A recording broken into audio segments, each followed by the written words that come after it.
Voilà, très bien. Bah, écoutez, je vais peut-être demander aussi à nos intervenants de se connecter et d'ouvrir leur micro voilà, pour qu'on puisse. Olivier, Stéphane, vous m'entendez? Bonjour Sylvie. Oui, oui, on vous entend très bien. Bonjour à Bon, toutes et à tous. parfait. On Bonjour va, Sylvie. Est-ce que on va est-ce que rester. vous me Oui. voyez, Sylvie? Est-ce qu'on vous voit? Moi, je ne vous vois pas. Oui, on Ah, vous voit. Ça y est. voilà. Là, voilà. Si juste Karine peut remettre le premier PowerPoint d'accueil et comme ça, on passera. Je vais pouvoir présenter nos deux intervenants. Bon, enfin, on va démarrer. C'est une première. Hein, le webinar, on s'est adapté bien sûr aux conditions sanitaires actuelles. Hein. Les réunions de Channel Hub, depuis 3 ans, on les fait toujours en présentiel. Alors là, c'est un autre format. Bon, la petite partie café-thé accueil, écoutez, chacun peut se l'organiser chez soi, bien sûr. Au niveau donc de la réunion, on a souhaité préparer cette réunion avec le cabinet KPMG Avocat. Quand on s'est parlé avant l'été, on pensait au 25 septembre pouvoir vous donner un cadre un petit peu plus défini. On espérait que les négociations auraient avancé et puis qu'à 3 mois de la fin de la période de transition, on ne voit pas la présentation. On va la remettre, hein, ne vous inquiétez pas. Au niveau de cette date du 25 septembre, aujourd'hui, on n'a pas vraiment avancé. C'était sans compter sur donc des négociations, des cycles de négociations qui sont longs et qui heurtent sur un certain nombre de points. On va en reparler tout à l'heure. Et puis, c'était sans compter sur le dernier coup de force de Boris Johnson, qui a essayé de faire adopter un projet de loi sur le marché intérieur, le Internal Market Bill, qui vient perturber fortement les négociations, hein, qui remet en cause une partie aussi de l'accord qui avait été négocié durement et longuement sur les 3 dernières années. Donc, on est toujours dans cette incertitude de deal no deal au 31 décembre. J'ai mis volontairement une petite horloge. The clock is ticking, nous diraient nos amis britanniques. C'est vrai que le temps presse et logiquement, on a jusqu'à octobre maintenant pour trouver un accord pour qu'il ait le temps d'être ratifié et mis en œuvre fin d'année. Donc, c'est tous ces éléments qu'on va vous pouvoir donner, des éléments d'actualité. Donc, j'ai le plaisir de vous présenter Olivier Sorniard et Stéphane Chasseloup, donc de KPMG Avocat à Paris La Défense. Voilà. Ce sont des spécialistes sur les aspects douaniers, taxes et commerce international. Donc Stéphane et Olivier vont pouvoir nous faire un point d'actualité, justement voir aussi un petit peu peut-être les implications de ce dernier revirement du côté britannique, et puis surtout voir concrètement les impacts sur vos opérations d'import-export à compter du 1er janvier 2021. Et au final, une petite checklist des points de vigilance qui vont vous permettre certainement de mieux vous préparer. Et comme je vous le disais, vous aurez l'occasion de poser vos questions alors sur le fil de conversation et logiquement à la fin à l'oral. Voilà, écoutez Olivier et Stéphane, je vous laisse la parole et je vous remercie de nous éclairer un peu plus sur ce point des négociations actuelles où on en est actuellement sur le Brexit. Merci beaucoup Sylvie.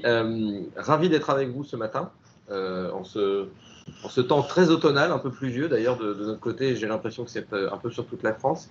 Un temps tout à fait anglais, en fait, dirons-nous. Donc c'est le bon moment d'en discuter. Merci.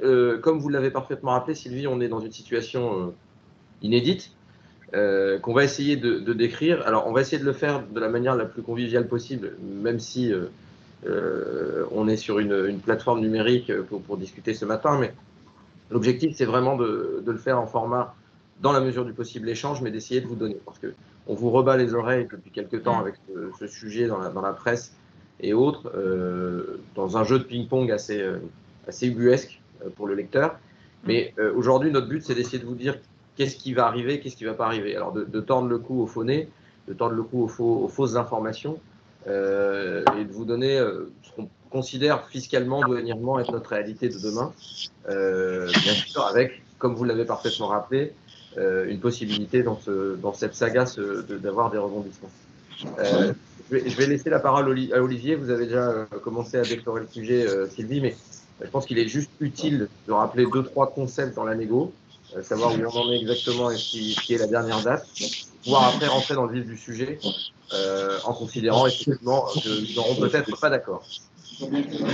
Alors, on va passer votre PowerPoint. Hein. Je pense que Karine, qui est avec nous également, va pouvoir l'appliquer. Le temps que le PowerPoint arrive, Ouais. on va commencer. Oui, vous inquiétez pas. Je ne sais pas si surtout coupez vos micros pour les personnes qui arrivent au fur et à mesure. Hein, le micro et caméra éteints, s'il vous plaît. Bonjour à tous. Merci à tous les deux. Alors, on va commencer par un bref. Je vais essayer de vous faire un bref rappel de tout ce qui s'est passé depuis 4 ans, mais vous inquiétez pas, je vais être assez bref. Mais pour mieux appréhender la situation actuelle, je pense qu'il est primordial de comprendre la portée politique de Brexit, surtout de l'autre côté de la Manche. Alors moi, j'ai eu la chance ou pas d'ailleurs, de passer les 13 dernières années de mon existence à Londres. Donc j'étais présent pendant la campagne référendaire, au moment du vote et les années qui ont suivi. Il faut bien comprendre que Brexit est vraiment, du côté britannique, c'est un événement politique, c'est pas un événement économique.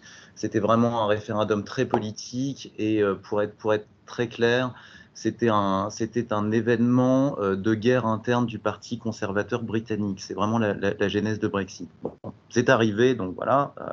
Vous connaissez tous les résultats du vote. On a eu de longues négociations, d'abord pour ce qu'on appelle l'accord de divorce, le Withdrawal Agreement, qui, entre parenthèses, devait être la partie, qui était vue en juin 2016 comme la partie simple de l'après-vote, dirons-nous. On sait tous maintenant que cette phase de négociation était extrêmement compliquée, c'est le moins qu'on puisse dire. On a eu plusieurs changements de gouvernement d'un point de vue britannique, puisque David Cameron était le Premier ministre au moment du référendum. Il devait rester, mais il a décidé de quitter le pouvoir quelques mois après. On a eu l'arrivée de Theresa May, qui a conduit toutes les négociations, mais Theresa May n'était pas une pro-Brexit, comme on les appelle en Angleterre. Elle était plutôt modérée sur la question, et en fait, elle était vraiment combattue au sein de son propre parti, qui était dont la majorité était ouvertement pro-Brexit, dirons-nous. Donc ça n'a pas du tout facilité les négociations de cet accord de divorce. Et si vous vous souvenez, au même moment l'année dernière, on était complètement bloqué. L'accord de divorce que Theresa May avait conclu avec Michel Barnier ne passait pas, entre guillemets, l'étape du vote dans la Chambre des communes. Elle a essayé à 3 reprises. L'accord de divorce n'était jamais passé, pour une raison essentiellement centrée sur la question de l'Irlande et de l'Irlande du Nord. Alors je ne vais pas rentrer dans les détails, mais l'accord de divorce, à ce moment-là, prévoyait non pas une séparation des territoires douaniers européens et britanniques, mais un nouveau territoire douanier commun pour le Royaume-Uni et pour l'Union européenne, ce qui faciliter, entre guillemets, considérablement la donne d'un point de vue douanier, d'un point de vue est-ce que je vais devoir importer, exporter, est-ce que je vais devoir payer des droits de taxe sur les produits que je fais venir d'Angleterre, est-ce que je vais devoir payer des droits de douane sur les produits que je vends à mes clients britanniques. On n'était pas vraiment dans cette optique-là à ce moment-là. Le problème, c'est que cet accord ne passait pas, donc Boris Johnson et son homologue irlandais Leo Varadkar, à ce moment-là, se sont rencontrés en secret et ont trouvé un accord sur cet épineux sujet de l'Irlande du Nord et de l'Irlande. L'accord de divorce a donc été signé en janvier 2020, après l'élection triomphale de Boris Johnson, entre parenthèses, avec son fameux Get Brexit Done. Et à partir de mars, nous avons vraiment commencé les négociations pour un accord de libre-échange. Alors, cet accord de libre-échange, depuis le début, était censé être extrêmement complexe. Et Karine ou Sylvie, vous pouvez passer si vous voulez au slide suivant, mais c'est vraiment un rappel. Les deux blocs, entre guillemets, avaient publié en février les mandats pour leurs négociateurs en chef, donc Michel Barnier côté Union européenne, comme depuis les 3 années précédentes, et David Frost côté britannique. Si vous regardez ces mandats à tête reposée maintenant, on pouvait voir dès le début que les négociations allaient être extrêmement compliquées, voire impossibles. Alors, je reviendrai sur ce point, je ne pense pas qu'elles soient complètement impossibles, mais extrêmement complexes de façon absolument certaine. Parce qu'il y avait plusieurs éléments, mais il y avait 2 éléments clés dans les 2 mandats. Michel Barnier expliquant clairement que l'Union européenne, enfin les pêcheurs de l'Union européenne devraient toujours avoir accès aux eaux britanniques, comme aujourd'hui, et non pas pour une période définie, mais pour une période indéfinie. Et ensuite, on avait la question des aides d'État pour assurer le fait qu'il n'y ait pas une distorsion de concurrence qui pouvait être mise en place par le gouvernement britannique. Alors, on a cette clause-là, cette dernière clause dans tous les accords de libre-échange, mais généralement, les accords de libre-échange qui sont conclus, en tout cas par l'Union européenne, sont avec des pays géographiquement éloignés, en tout cas la grande majorité. Le problème que nous avons ici, c'est que nous n'avons que la Manche à traverser pour être au Royaume-Uni. Donc, on a une proximité géographique qui rend cette question extrêmement épineuse.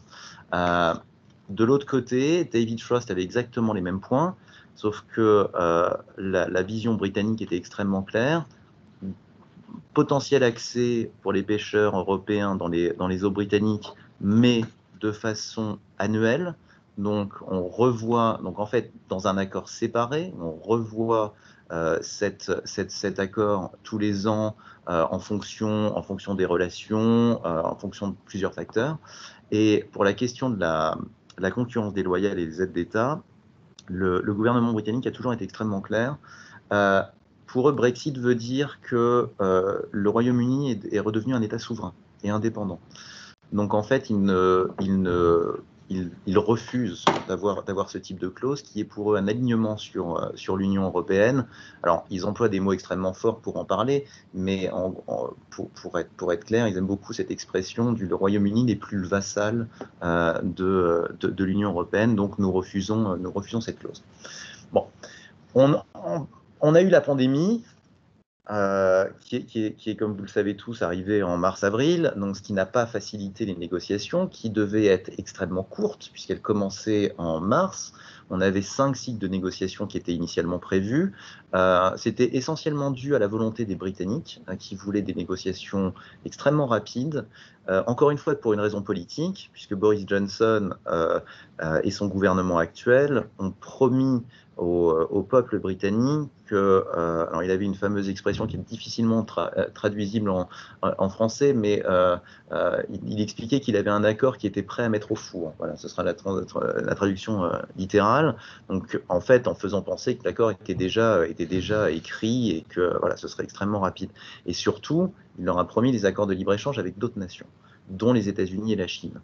Donc, pour son agenda personnel, fin juin, les négociations devaient être terminées. Un texte pouvait être présenté en juillet ou en septembre au Parlement britannique, être voté directement pour que cet accord soit effectif à partir du 1er janvier, date de la sortie effective du Royaume-Uni. Bon, ça ne s'est pas du tout passé comme ça. Il y a eu effectivement 5 cycles de négociations jusque début juin. Des négociations complètement bloquées, des conférences de presse assez ubuesques entre Michel Barnier et David Frost à chaque fin de cycle de négociation, se renvoyant un peu la balle sur le fait que les négociations étaient bloquées. Et à ce moment-là, il y avait une décision clé qui devait être prise par le Royaume-Uni. L'accord de divorce prévoyait que la période de transition dans laquelle nous nous trouvons aujourd'hui, donc juste petit rappel, quand l'accord de divorce a été signé, le Royaume-Uni est sorti officiellement de l'Union européenne, mais il n'est pas sorti de l'union douanière ou fiscale. En fait, le seul changement vraiment, c'est que les députés britanniques européens ont quitté le Parlement européen. À part ça, il n'y a pas eu de changement puisqu'on est rentré dans cette fameuse phase dite de transition qui dure jusqu'au 31 décembre de cette année, mais qui pouvait être étendue d'1 année ou de 2 années, ce qui espérait, pour être tout à fait honnête, l'Union européenne, afin de ne pas avoir à se précipiter pour les négociations d'un accord de libre-échange. Le Royaume-Uni avait jusqu'au 31 juin pour demander cette extension ou non, l'Union européenne ne pouvant pas l'imposer. Le 13 juin, donc vraiment en avance de cette date cruciale, le Royaume-Uni a officiellement expliqué qu'il ne demanderait pas cette extension, que c'était définitif. Donc là, on avait deux solutions. Soit on arrêtait les négociations et c'était clair pour tout le monde, il n'y avait pas d'accord de libre-échange. Et Stéphane et moi vous expliquerons évidemment ce que ça veut dire d'un point de vue douanier plus tard dans cette présentation. Soit on a accéléré le rythme des négociations afin d'essayer de débloquer les négociations le plus rapidement possible. C'est cette seconde solution qui a été choisie. Donc depuis, on a eu 3 cycles de négociations. Mais on en est, pour être clair, on en est toujours au même point. Potentiellement, on a une ouverture sur la pêche, mais le sujet vraiment qui bloque, ce sont toujours les règles de concurrence. Nous avons un cycle qui normalement est le dernier cycle de négociation, donc le 9e qui commence à partir de la semaine prochaine, pour toute la semaine prochaine à Bruxelles. D'aucuns le voient un peu comme le cycle de la dernière chance, on verra bien. Il n'est pas exclu qu'il y ait d'autres cycles de négociation après, mais Sylvie a dit quelque chose de clé dans sa présentation, dans son introduction de tout à l'heure. D'un point de vue purement légal, il faut, si nous voulons qu'il y ait un accord de libre-échange effectif à partir du 1er janvier, il faut que cet accord de libre-échange soit conclu entre les deux parties au plus tard le 31 octobre. C'est uniquement dû au fait que cet accord devra être lu, relu par le Parlement britannique, le Parlement européen, et qu'il leur faut ce laps de temps afin de pouvoir faire cet exercice. Donc, la date clé, normalement, aurait dû être le 31 octobre. Maintenant, on a encore une complexité qui s'est additionnée. Je suis désolé, je suis un peu long. Mais Boris Johnson, lui, a changé le calendrier. Maintenant, pour lui, c'est la date clé le 15 octobre, parce qu'il y a un sommet européen le 15 et 16 octobre. Il veut absolument qu'un accord de libre-échange soit ou non conclu pour cette date.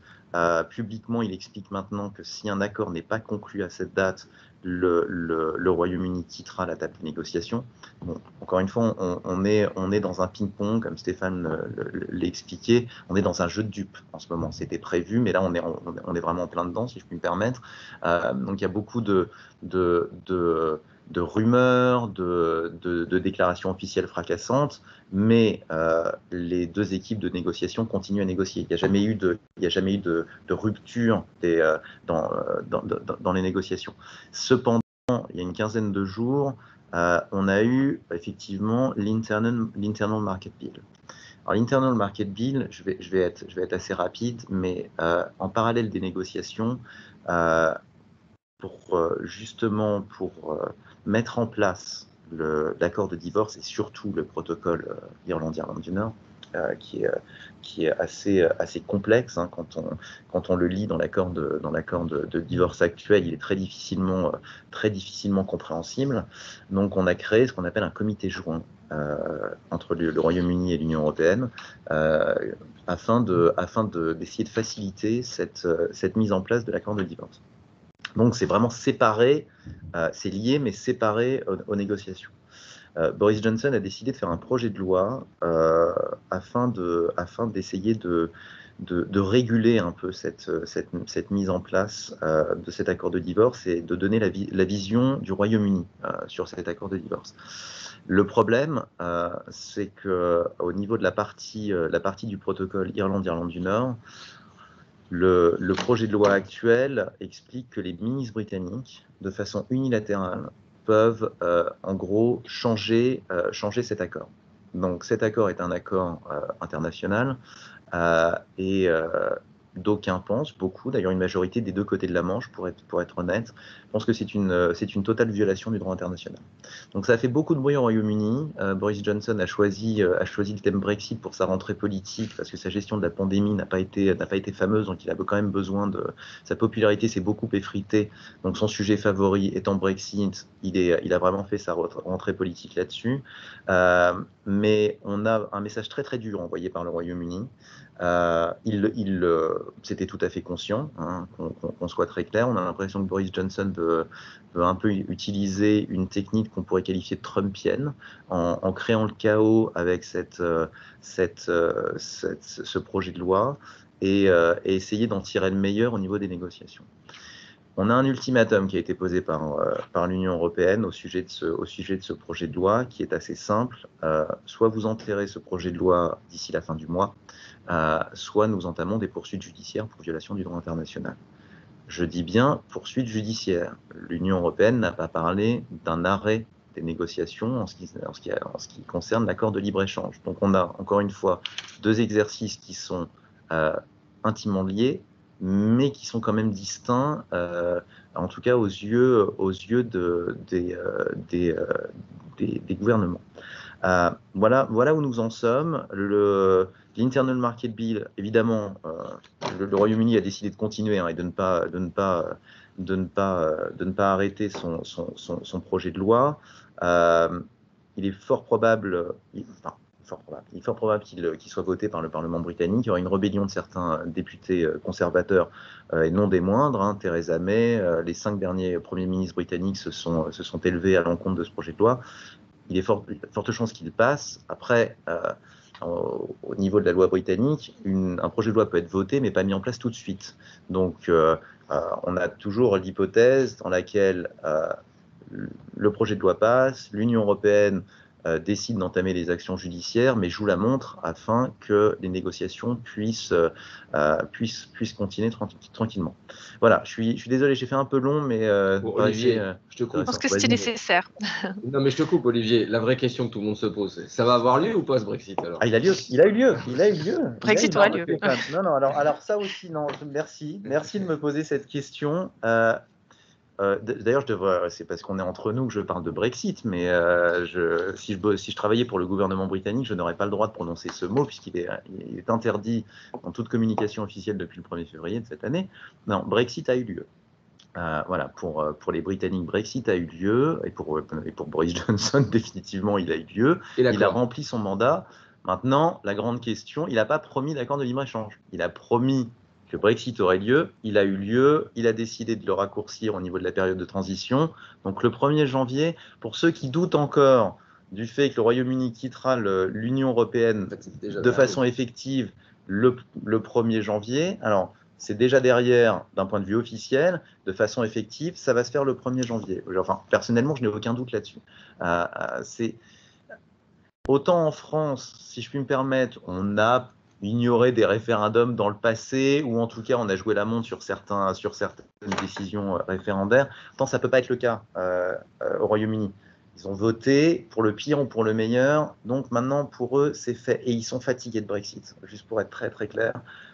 Brexit depuis 4 ans fait la une de tous les journaux britanniques. Vous allumez la télévision au Royaume-Uni, vous avez Brexit. La pandémie a changé un peu la donne, mais Brexit reste le sujet favori des Britanniques. En tout cas, il l'était pendant un moment, mais c'est extrêmement clivant et là, vraiment, les gens en ont marre. Donc, les pubs étaient fermés, il n'y avait plus de match de football. Les pubs étaient fermés, plus de match de football, il fallait bien trouver un sujet. Exactement. Mais ça a été notre soap opéra préféré pendant 4 ans. Mais oui, il aura lieu. Maintenant, la question est de savoir s'il y aura un accord de libre-échange ou non. Stéphane, je te laisse la main pour expliquer un peu ce qui va se passer le 1er janvier, vraiment d'un point de vue purement douane, parce que ça va arriver, c'est certain. Alors, on va le faire très rapidement. Le slide d'après, s'il vous plaît. Hop, hop. Voilà. Alors, il y a une petite coquille, hein, c'est 1er janvier 2021, on commence le jeu des coquilles. C'est ça. Alors, on va le faire très rapidement. Olivier l'a dit, on quitte le territoire douanier et on quitte le territoire TVA de l'UE. En ce moment, on est dans une zone où on continue à appliquer pour ces deux thématiques le droit de l'Union.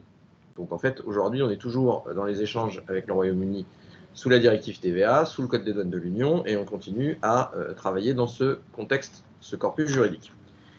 Demain, ça ne sera plus le cas. Donc, le Royaume-Uni ne sera rien d'autre qu'un État tiers. Donc, on n'aura plus d'acquisition de livraison intra et on aura des exportations et des importations. Alors, la grande question qui avait été posée au début sur ces flux, c'est que vous connaissez le statut d'opérateur économique agréé, dont nombreuses sociétés françaises se sont dotées. On peut se dire que… Pas les Britanniques, si je puis me permettre, parce que c'était un gros sujet. Excuse-moi. Oui, la correction au 1er janvier 2021, oui, merci à l'auditeur qui fait la remarque, je Non, partage c'est moi, je confirmais juste pour pas que les gens s'y connectent, qu'ils soient perdus. Je l'ai dit, je ne sais pas si tout le monde a entendu, mais la première coquille. On espérait, et d'ailleurs, pour être tout à fait transparent, une des grandes sociétés qui fait des avions en France et en Allemagne avait sollicité en fait une espèce de record de reconnaissance mutuelle, pardon, qui faisait qu'en gros, même s'il y avait des déclarations en douane, même si il pouvait y avoir du flux douanier entre les deux pays, on pouvait considérer qu'on était dans de l'autodéclaration. Vous savez, c'est ce qu'on aura à terme dans le Code des douanes de l'Union, à savoir que dans la phase finale des dispositions du Code des douanes de l'Union, on fait la douane chez soi. Et donc, on ne fait que transférer à la fin des choses de son ERP dans les systèmes douaniers.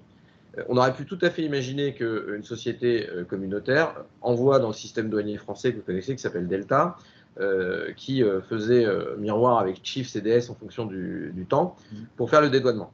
Bon, la Commission européenne a dit niet, parce qu'il n'était pas question au début de l'accord d'essayer de faciliter la négociation.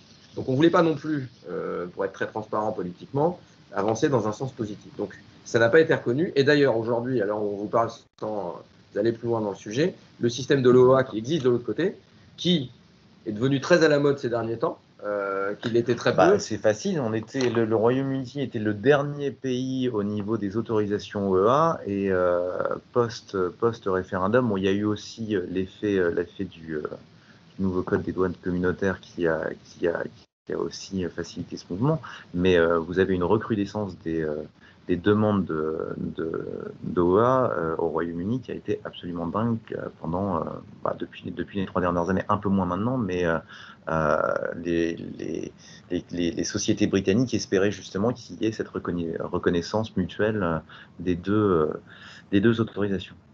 Alors donc ce statut d'opérateur économique agréé peut, alors je vous laisse deviser à tout à chacun les facilitations offertes par le régime, on pourrait gloser pendant des heures sur le sujet, mais pour ceux qui l'ont, en tout cas, ils ne pourront pas s'en servir comme sujet favori sur le dispositif. Donc l'opérateur économique agréé, l'OEA, à ne pas confondre avec l'entrepositaire agréé pour ceux qui font de l'alcool, je sais que c'est assez cher à vous, notamment pour le cash and carry dans le Nord. C'est un autre sujet sur lequel on pourra aussi revenir si vous avez des questions, puisque effectivement, on a ce point. Attends, je crois que Stéphane, il faut juste que tu expliques ce que c'est que l'OEA. Alors, l'opérateur économique agréé… Nous, on a beaucoup d'acronymes dans le monde de la douane, on va essayer de les éviter ce matin. Mais… Alors, j'étais persuadé, pardon, que tout le monde savait ce que c'était, donc je ne me suis pas appesanti sur le sujet, mais l'opérateur économique agréé, vous savez que c'est une certification douanière qui est donnée pour les opérateurs dits fiables dans le commerce international, qui nécessite un audit, un pré-audit fait par vos soins, on remplit un questionnaire, on l'envoie à l'administration, et l'administration vient vous auditer sur site et vous valide. Il est censé aujourd'hui y avoir des facilitations offertes attachées à ce statut. Ne me poussez pas trop dans le dispositif parce que, pour être totalement transparent, de mon seul point de vue, c'est un statut qui est un statut de qualité, c'est un statut nécessaire, c'est un statut qui vous permet de faire de l'organisation douanière dans l'entreprise. Donc je ne dirais pas du tout que ce n'est pas bien de rentrer dans la démarche du statut de l'OEA, au contraire, parce que c'est très structurant. Par contre, dans les opportunités offertes par le Code des douanes de l'Union aujourd'hui, ceux qui sont devenus OEA n'ont pas vu de manière sensible une différence dans leur relation du quotidien avec l'administration douanière et ou dans la récurrence des contrôles, ce qui était pourtant le fer de lance de ce dispositif. Donc aujourd'hui, ce statut qui aurait pu nous aider ne nous aidera pas dans Brexit. Ceci étant dit, pour ceux qui n'ont jamais fait d'exportation ni d'importation et qui vont le découvrir au travers du Brexit, peuvent question de la pertinence du statut parce que on le verra après, à terme, ce qui n'est pas forcément le cas aujourd'hui, mais à terme, pour tout un tas d'autorisations, quand vous deviendrez des spécialistes du droit douanier, si vous ne l'êtes pas aujourd'hui, vous découvrirez que les critères du statut d'OEA, en fait, de manière très sibylline, mais en même temps très sous-jacente, sont nécessaires pour à peu près tout faire en douane. C'est-à-dire que sans devenir OEA aujourd'hui, dès que vous allez demander une autorisation douanière particulière, on va vous demander de remplir les critères de l'OEA. Donc, à la fin, par ce truchement et par les dispositions du Code des douanes de l'Union, vous allez devenir OEA de manière définitive, parce que si vous venez voir un conseil ou quoi que ce soit à qui vous en parlez, il vous dira à un moment, il va falloir y aller. Donc ça deviendra plutôt, dans les dispositions du nouveau code des douanes de l'Union, un prérequis pour pouvoir faire de la douane que réellement une source de facilitation. Alors justement, on perd les autorisations européennes pour les entreprises britanniques. Alors ça veut dire quoi? Imaginez qu'en France, aujourd'hui, vous ayez décidé, en France, en Hollande, en Belgique, ne soyons pas chauvins, vous ayez décidé de mettre en place un régime douanier économique. Alors, je ne sais pas si vous savez ce que c'est, mais c'est un régime qui permet de faciliter l'importation et l'exportation, le stockage, la fabrication, sans droit de douane sur le territoire de l'Union. C'est assez simple. Pour vous donner un exemple concret, vous avez des marchandises qui sont prélevées aux États-Unis, qui viennent en France. Vous ne savez pas au moment où elles arrivent en France si elles vont vraiment finir sur le territoire douanier communautaire, de l'Union, pardon, et ou si elles ne vont pas finir en Afrique, si elles ne vont pas finir en Russie. Donc, pour éviter de payer 2 fois les droits de douane, à savoir dans le pays définitif de destination et en France, on va mettre en place un régime douanier économique qui va s'appeler un entrepôt sous douane et qui va permettre de stocker. Il faut juste vous dire que dans le Code des douanes de l'Union, les régimes douaniers économiques ils sont réservés, je dis bien réservés, aux personnes établies sur le territoire douanier communautaire de l'Union. Je vais y arriver. Donc aujourd'hui, très clairement, si vous êtes une entreprise UK, que vous avez des régimes douaniers économiques dont vous êtes titulaire sur le territoire douanier hors le UK, l'autorisation au 1er janvier 2021 tombe, puisque vous n'aurez plus le droit d'être titulaire de ce régime. Donc il faut juste anticiper le point. C'est un point qui n'est pas forcément toujours bien anticipé pour l'instant. Attention à ce point. Même si vous vous dites je le ferai gérer par un transitaire, ce n'est pas le sujet. C'est que juridiquement, l'autorisation tombe. Après, on pourra toujours essayer de la faire porter, cette autorisation, par quelqu'un d'autre, mais ça nécessitera une nouvelle demande. Et cette nouvelle demande, vous l'avez compris, est nécessairement liée à remplir un certain nombre de critères pour celui qui va en faire la demande. Donc, on va revenir à ce qu'on a dit juste avant, remplir les critères notamment de l'opérateur économique agréé, ce qu'on appelle l'échelle d'accréditation douanière. Donc, attention à tous ces points. Dans la checklist, d'ailleurs, je crois que le nouveau guide de préparation au Brexit de la douane qui est sorti hier refait bien la litanie de tout un tas de sujets, mais notamment sur l'autodiagnostic nécessaire dans cette affaire. Si vous ne faites pas d'autodiagnostic, je ne dis pas que vous courez à la catastrophe, mais en tout cas, ça risque d'être assez compliqué dans les premiers jours de janvier et de février. Pour continuer, nouvelle législation TVA, oui, vous savez, aujourd'hui, le UK est une partie de l'Union européenne, donc ils appliquent la directive TVA. Ils ne l'appliqueront plus, et d'ailleurs, ils commencent déjà à se détacher sur des sujets assez clivants. On peut prendre l'exemple de la détaxe. Vous savez, quand vous achetez un bien, que vous êtes résident tiers à l'Union européenne, vous avez le droit de ne pas payer la TVA dans les magasins. Alors en fait, c'est un système de remboursement. Sachez que le UK vient déjà de dire que la détaxe n'aurait plus lieu au UK. Donc, on voit déjà des dispositions qui apparaissent. On voit aussi qu'on a une vraie difficulté aujourd'hui, Olivier reviendra dessus, sur le critère de propriété. Vous savez, en droit communautaire, on n'est pas obligé d'être propriétaire pour déduire la TVA à l'importation. Demain, au UK, il semble qu'un certain nombre de spécialistes, lecteurs de la doctrine TVA au UK, commencent à dire que ça ne devrait pas prendre ce sens-là au Royaume-Uni, bien au contraire.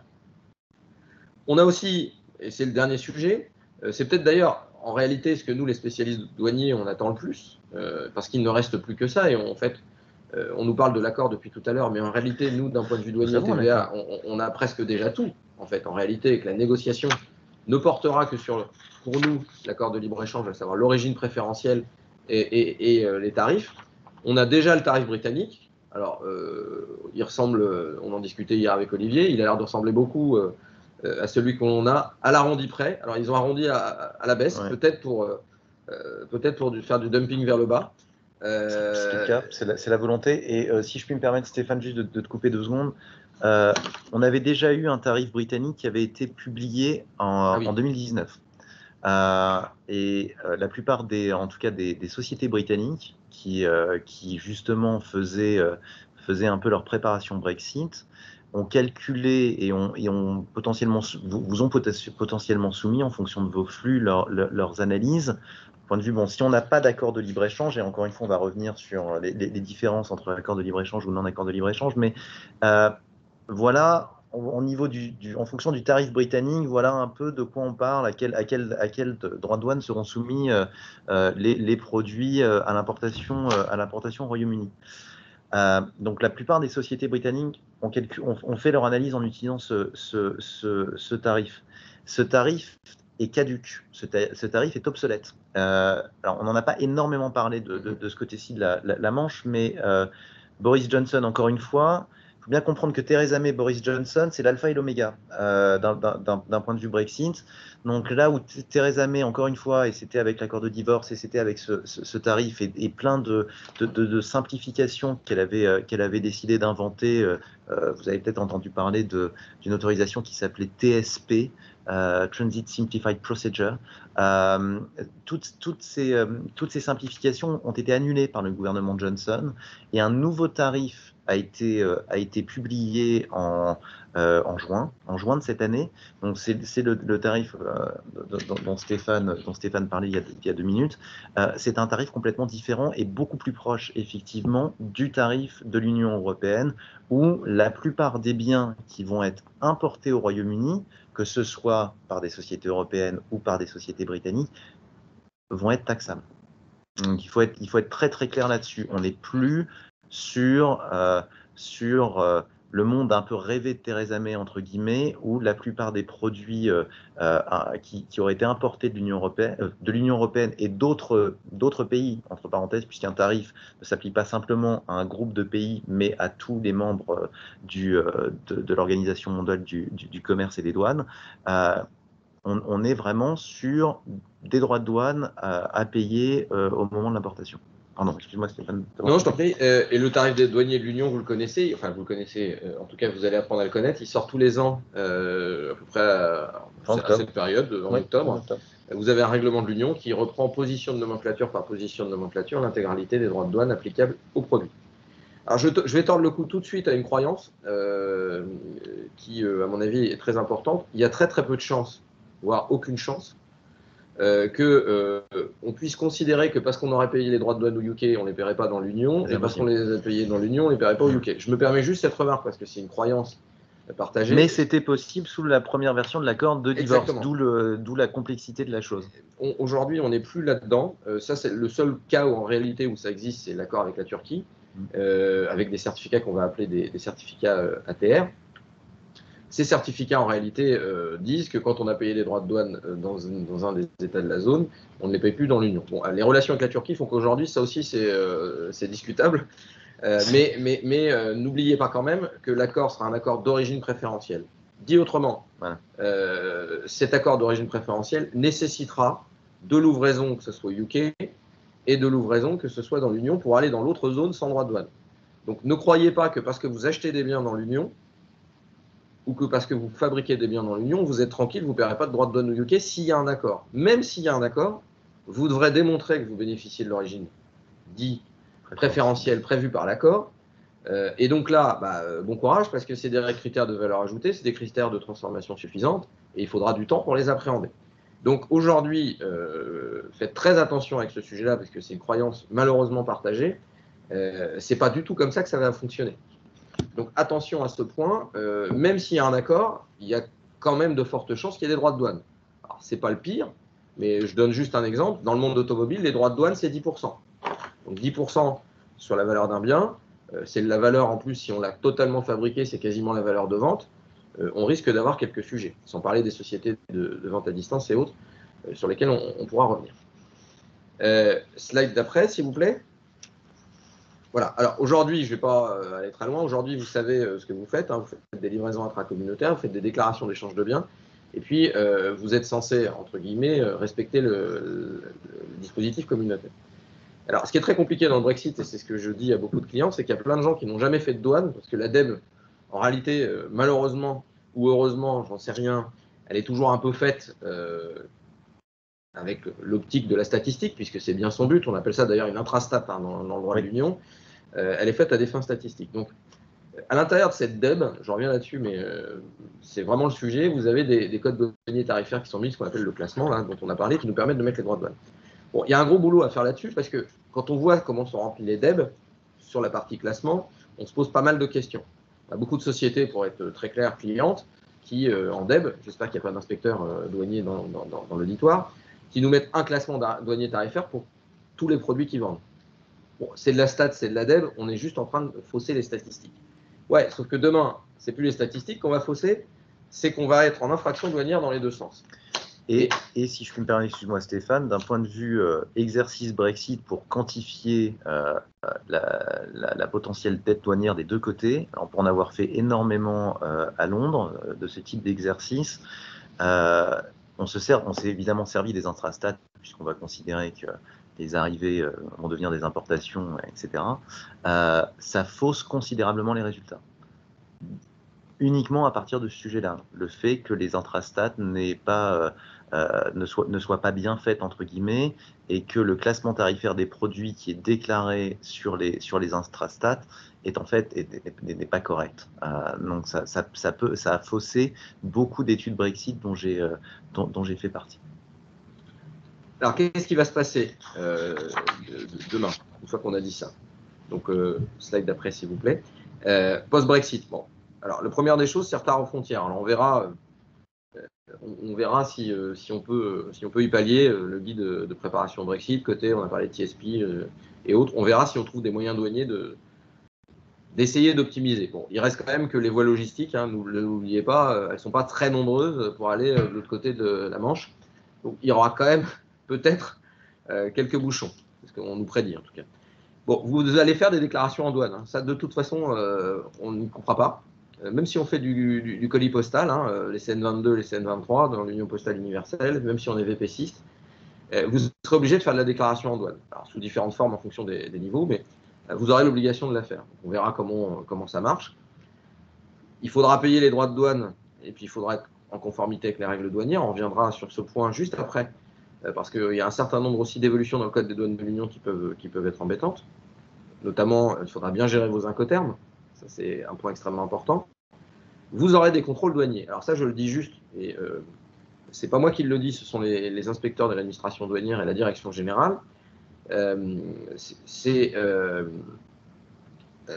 qu'aujourd'hui, on se retrouve dans une situation assez simple, qui est de dire qu'il y aura des contrôles douaniers.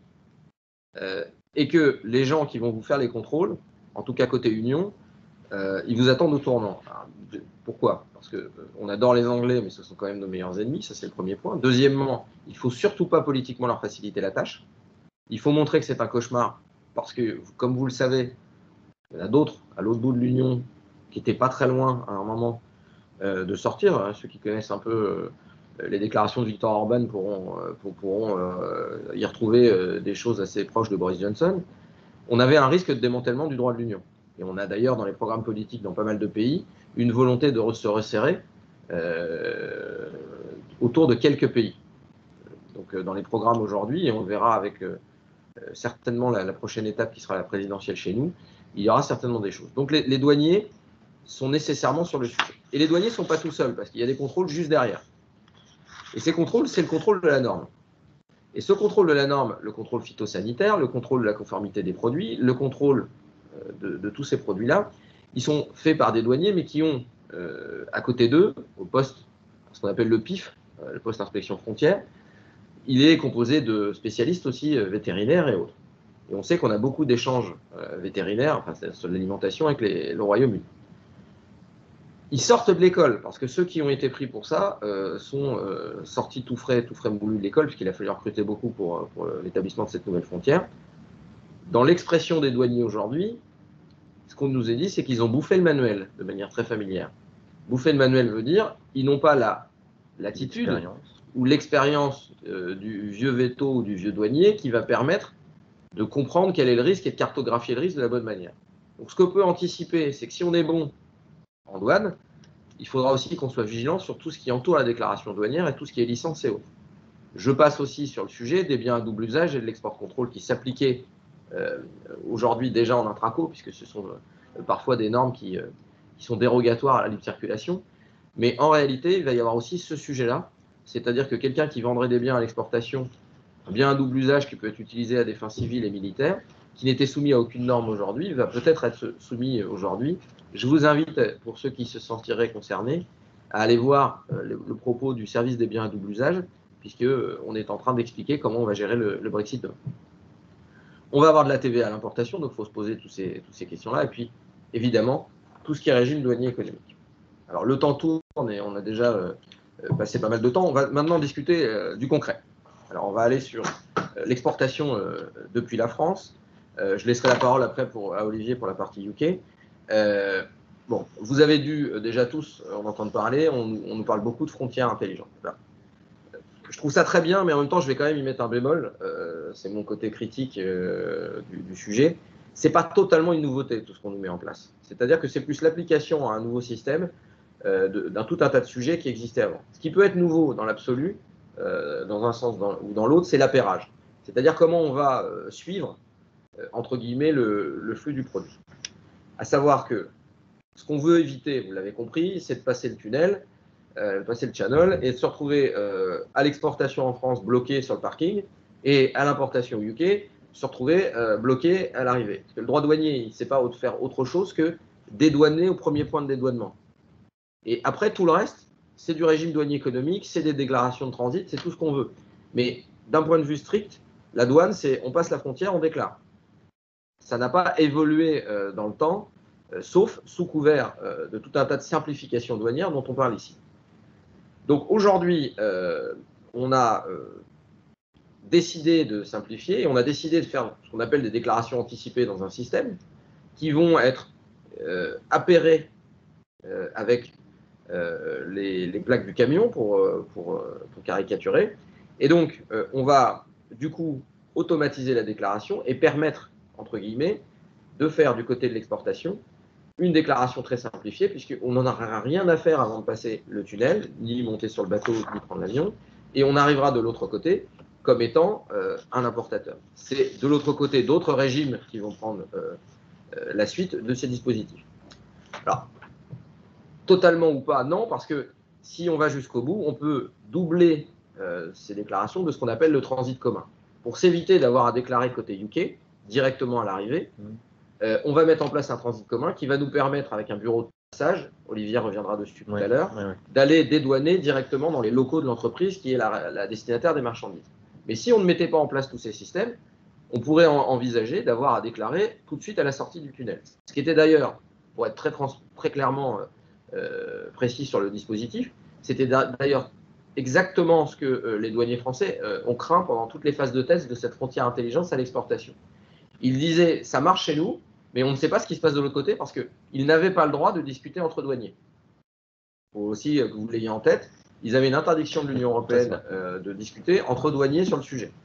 Donc ils n'ont jamais pu monter des réunions. Il y en a eu quelques-unes dans le Nord où on a invité des émissaires britanniques, mais en réalité, il n'y a pas eu de réunion de travail et de volonté d'interfaçage ou de ce genre de système. Ça s'est fait vraiment en parallèle entre les deux dispositifs.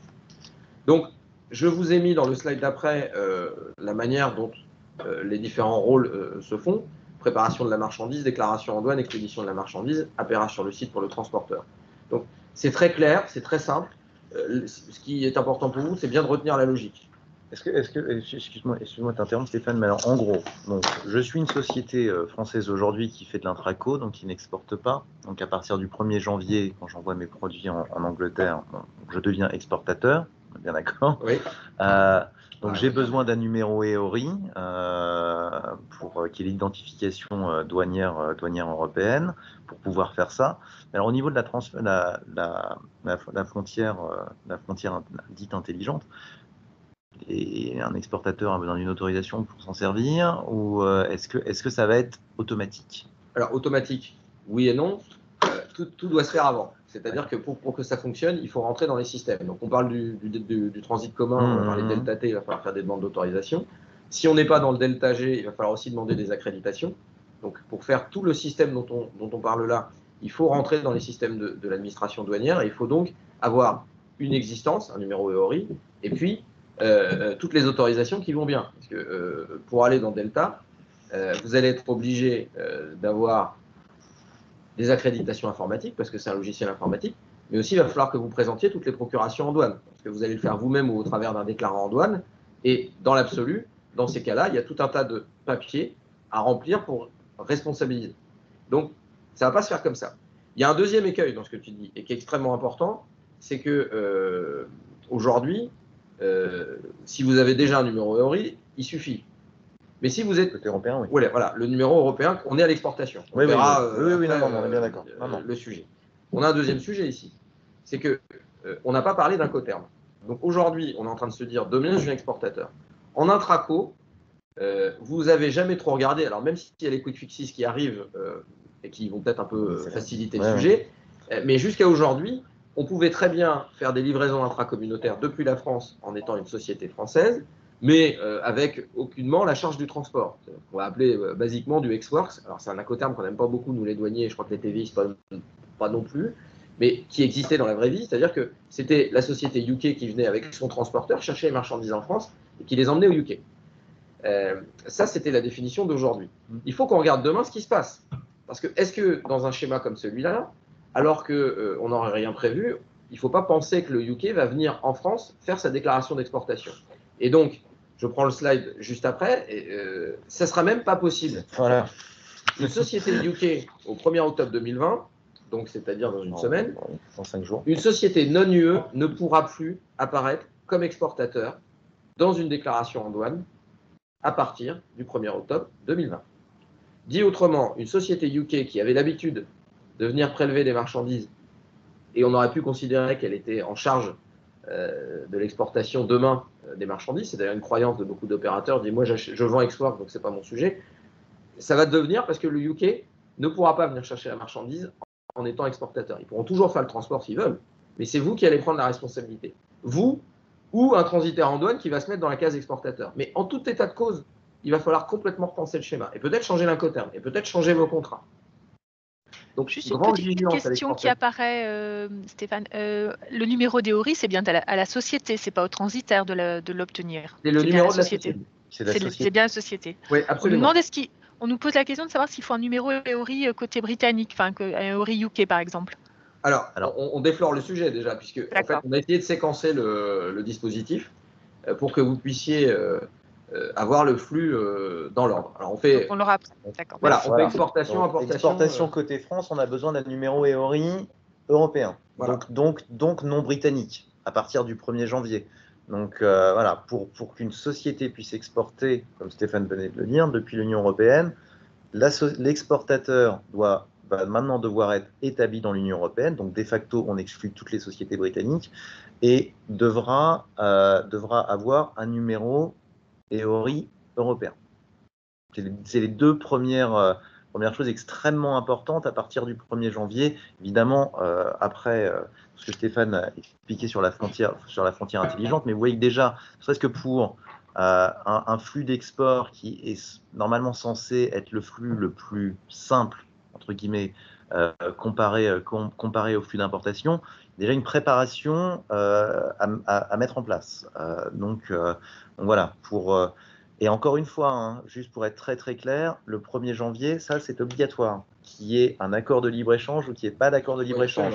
Voilà, le non-accord de libre-échange ou l'accord de libre-échange ne change rien au fait que des compagnies européennes vont devoir exporter ou importer en fonction de leur flux, et des compagnies britanniques également. L'accord de libre-échange jouera vraiment sur la possibilité, comme Stéphane l'avait expliqué tout à l'heure, de réclamer l'origine préférentielle, donc un taux de droit de douane qui sera soit réduit, soit nul. Mais c'est l'unique différence avec les quotas, mais sinon, voilà, ce que Stéphane vient de décrire, si vous êtes une société qui envoie des biens aujourd'hui à un client britannique, vous allez, encore une fois en fonction de vos contrats, mais il y a quand même 95% de chances que vous agissiez en tant qu'exportateur et 5% de chances que la société britannique, en fonction de vos incoterms, aurait dû le faire et devra trouver une autre solution afin que les biens soient exportés. Mais vous allez devoir exporter.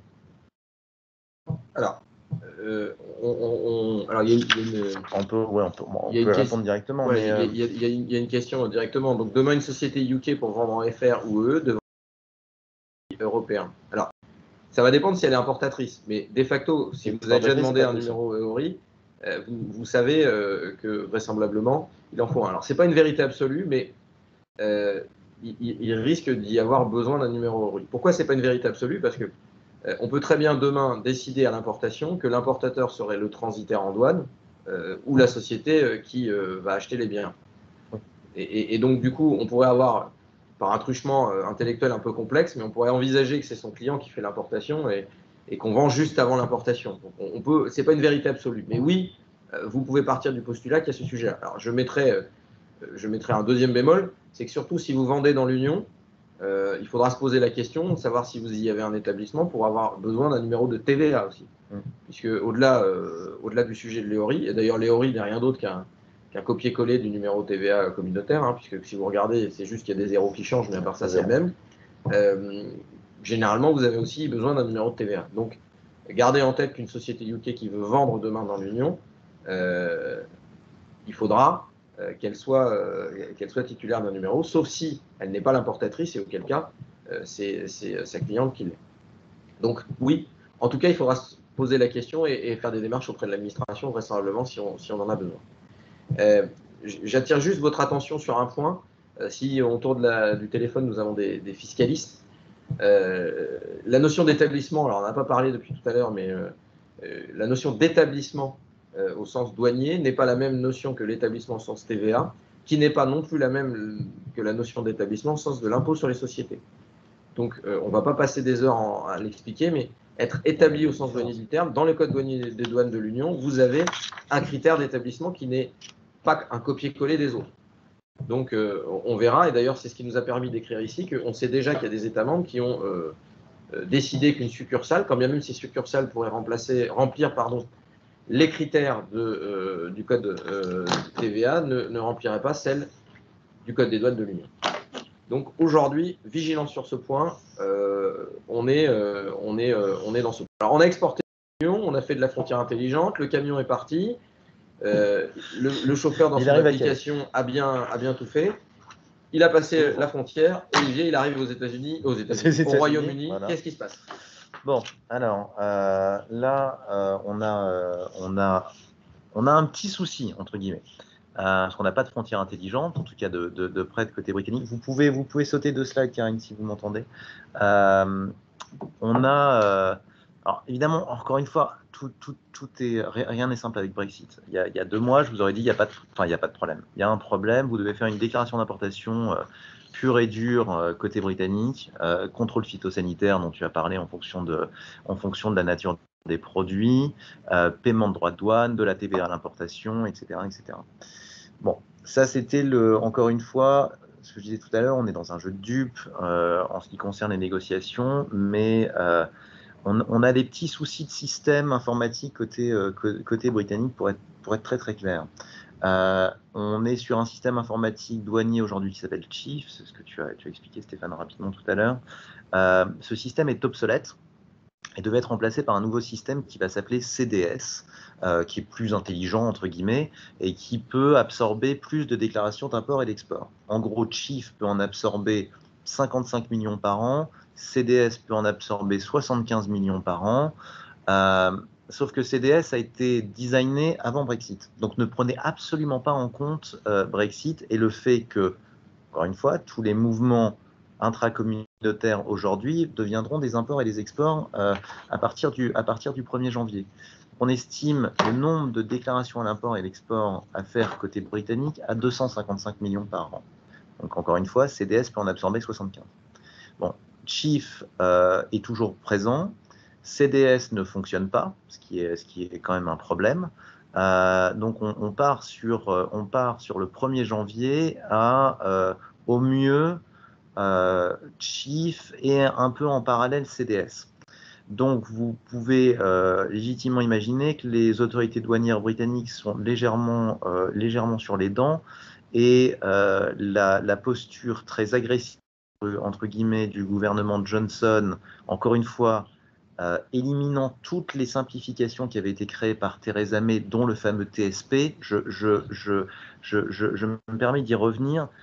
TSP était censé en fait pouvoir permettre aux importateurs britanniques de faire des déclarations. Tu peux juste préciser TSP, ce que c'est pour nos auditeurs?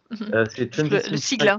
Oui, bien sûr. Transit Simplified Procedure. C'est pour ça que je ne l'ai pas dit, mais en gros, c'est une déclaration simple. C'est de permettre le fait de faire une déclaration simplifiée quand on est une compagnie britannique qui importe.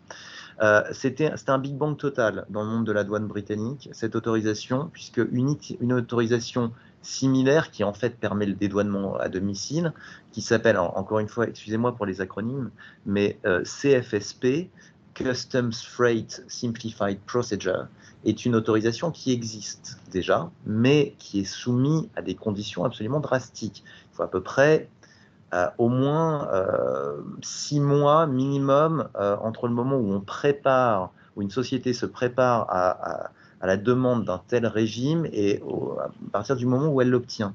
Donc en fait, TSP était une version light, si je puis m'exprimer ainsi, de CFSP, et en fait, c'était ouvert à tout le monde. La seule condition, c'était d'être établi dans le territoire douanier britannique.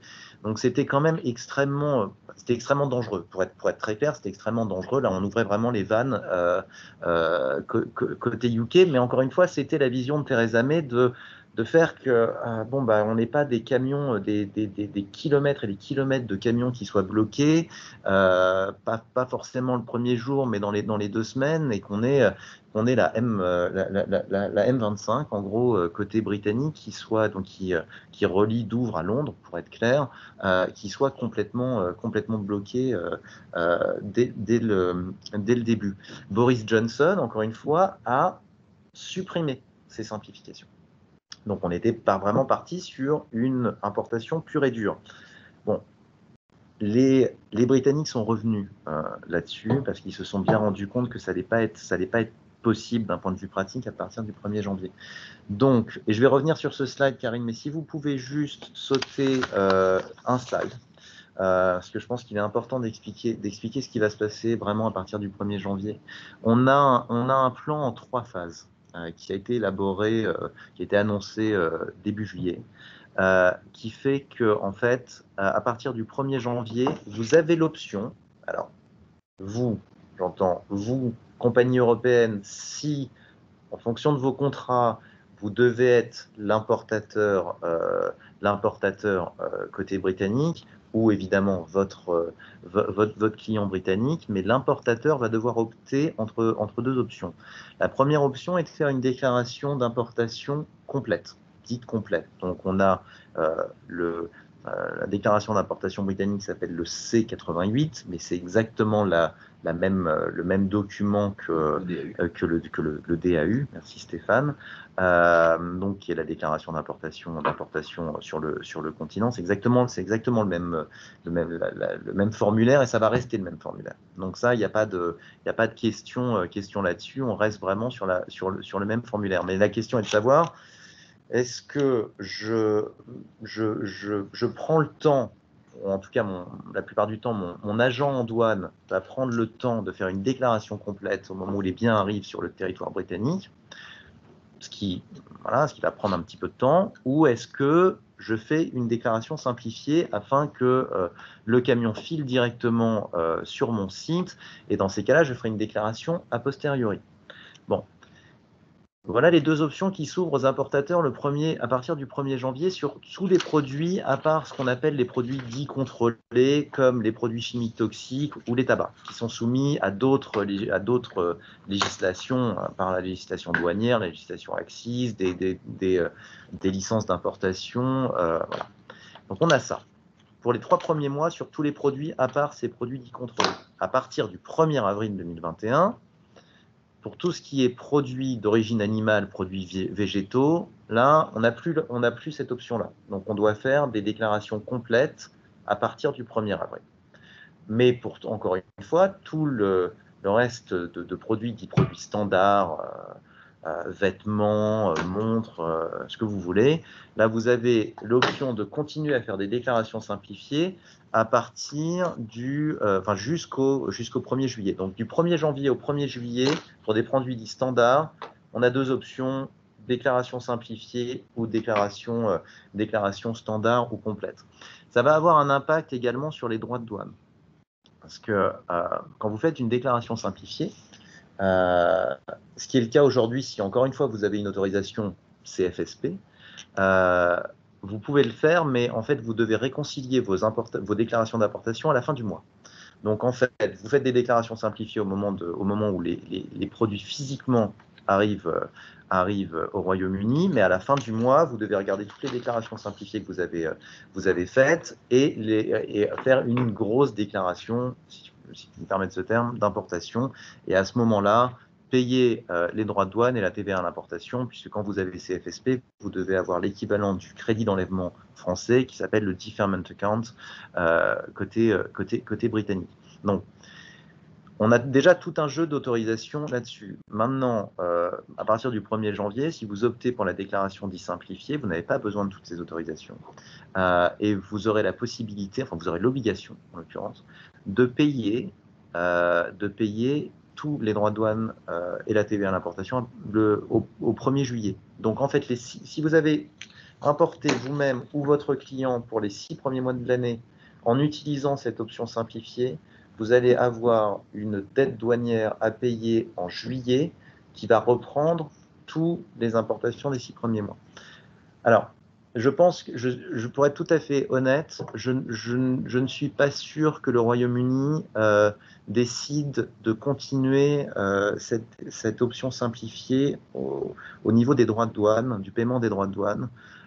Moi, je n'exclus pas que le gouvernement britannique fasse un nouveau texte expliquant que il y a beaucoup de sociétés, pour être très clair, qui ne vont pas opter pour cette déclaration simplifiée, parce que justement, elles ont peur de cette grosse dette douanière au bout de 6 mois.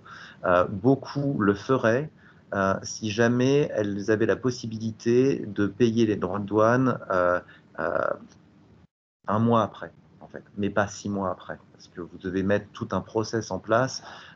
Si vous êtes un grand importateur britannique, vous allez avoir, alors ça va être très bien d'un point de vue de votre position financière de la société pendant 6 mois, mais vous avez quand même une énorme dette douanière à payer, et 6 mois c'est long, et vous pouvez, l'erreur étant humaine, je pense qu'il y aura beaucoup d'erreurs au niveau du calcul de ces droits au bout de 6 mois. Donc moi je n'exclus pas que le gouvernement britannique écoute déjà un certain lobby de compagnies britanniques et en fait ne change pas ces options. L'option simplifiée existera, mais apporte la possibilité, en tout cas pour les sociétés qui le souhaitent, de payer leurs droits de douane au bout d'un mois et de ne pas le faire au bout de 6 mois. Maintenant, il y a une simplification qui avait été créée par Theresa May, qui avait été abrogée et 2 semaines plus tard avait été réintroduite par le gouvernement Johnson. On voit quand même qu'il change d'avis de façon assez régulière sur Brexit, en ce qui concerne la TVA à l'importation. Donc, encore une fois, je résume, mais un importateur britannique à partir du 1er janvier aura des droits de douane à payer et aura une TVA à l'importation à payer, à l'importation. Maintenant, il crée le système de l'autoliquidation français, on peut le dire comme ça, le Postponing Import VAT Scheme, qui permet en fait d'autoliquider la TVA avant de la payer. Pour être on la paye en fait en réalité jamais. On la paye jamais. Voilà. En fait, c'est une histoire d'écriture qui va être généralisée en plus l'année prochaine, c'est de dire que chaque TVA d'importation est collectée et déduite dans la même déclaration. En réalité, c'est un mouvement plus-moins dans vos déclarations de TVA pour les importateurs, parce que ça revient toujours au même sujet. N'oubliez jamais que là, on est en train de vous parler d'un flux où vous êtes l'importateur de l'autre côté. Mais c'est le premier truc à gérer, c'est de savoir qui fait quoi dans la chaîne. Voilà. On y reviendra sur la stratégie, mais ce que dit Olivier est vrai si vous êtes l'importateur côté UK. Mais si vous n'êtes pas l'importateur côté UK, ce sera votre client de gérer tous ces aspects-là. Mais vous voyez bien, contractuellement, il faut crever l'abcès et le voir. Après, ça peut être vous aussi pour des raisons, parce que vous êtes déjà présent au UK et que vous vendez des biens à vous-même au UK. Mais dans les deux cas, il y a ça. Et ça nécessite aussi, ça c'est le deuxième aspect, et je le mets de manière très transparente ici. Le deuxième sujet qu'on a derrière tout ça, c'est qu'on essaie de ne pas perdre ce qu'on appelle vulgairement le lead time. En fait, en réalité, on a beaucoup de contrats, et je me permets l'anecdote, où on a des temps de livraison. Votre client est UK, vous êtes français, vous devez exporter. Vous devez vous poser toutes ces questions-là pour savoir ce qui va se passer, parce que vous avez des pénalités de retard si vous ne livrez pas en temps et en heure. Donc, au-delà des droits de douane, au-delà du sujet, le vrai sujet derrière ça, il peut être aussi de logistique. Ah bah d'où les déclarations simplifiées. Voilà. C'est vraiment pour qu'on soit très clair. Encore une fois, il ne faut pas oublier que le Royaume-Uni est une île et qu'il n'y a pas non plus énormément de ports d'accès. Il y a des infrastructures fragiles d'un point de vue maritime, par exemple. Et c'est pour ça que le gouvernement a changé d'avis sur les déclarations d'importation et le système d'importation, en tout cas pour les 6 premiers mois, parce que pour être très clair, ils ne sont pas prêts. Ils ont fait beaucoup de choses, mais ils ne sont pas prêts. Et ils ont peur d'avoir des camions dits bloqués assez rapidement, et en l'occurrence, dans les deux sens. Donc, je vais être rapide, je suis désolé parce que le temps passe. Voilà, exactement.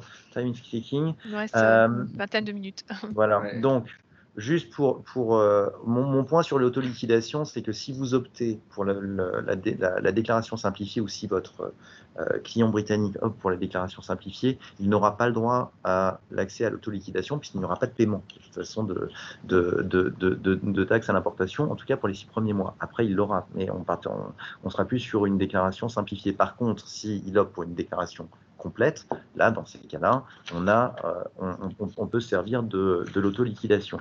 Je vais juste, là aussi, comme tu disais tout à l'heure, tordre le nez à certains... Tordre le nez, tordre le cou. Voilà. Merci. Kill the myth.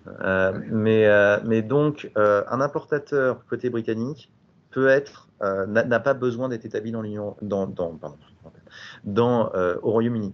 Donc, vous, en tant que société européenne, en fonction de vos incoterms, en fonction de vos contrats, vous allez pouvoir agir en tant qu'importateur.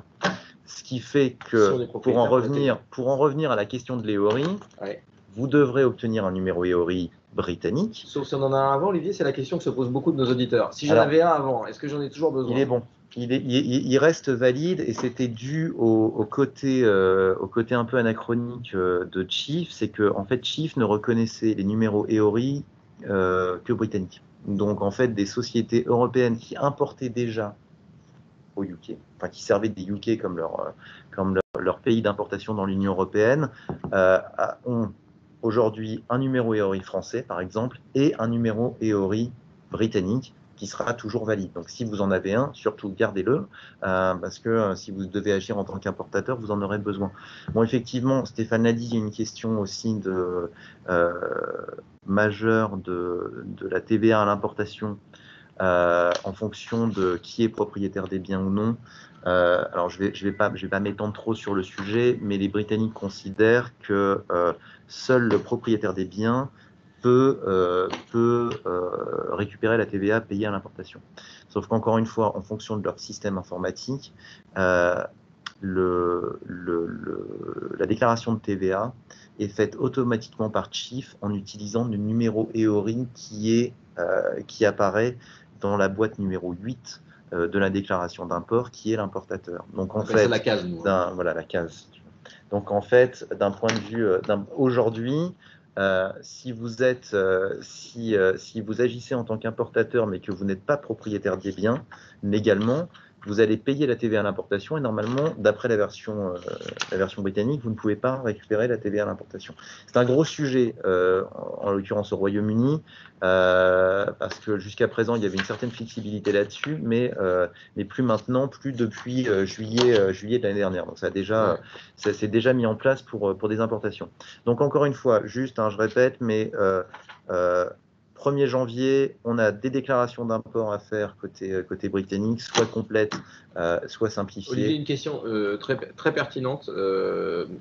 Est-ce que si on fait une déclaration complète, on peut bénéficier de ce qu'on connaît au travers des dispositions du DCN, du dédouanement centralisé national et autres, c'est-à-dire de soit choisir un bureau de douane où on irait déposer ses déclarations en douane, soit de faire sa douane chez soi. À domicile, oui, mais il faut que c'est ce que je disais, enfin c'est ce que j'essayais d'expliquer tout à l'heure. Si vous, en fait, la déclaration à domicile est possible, mais il faut que soit vous, en tant qu'importateur, soit l'importateur, soit l'agent en douane, a une autorisation CFSP.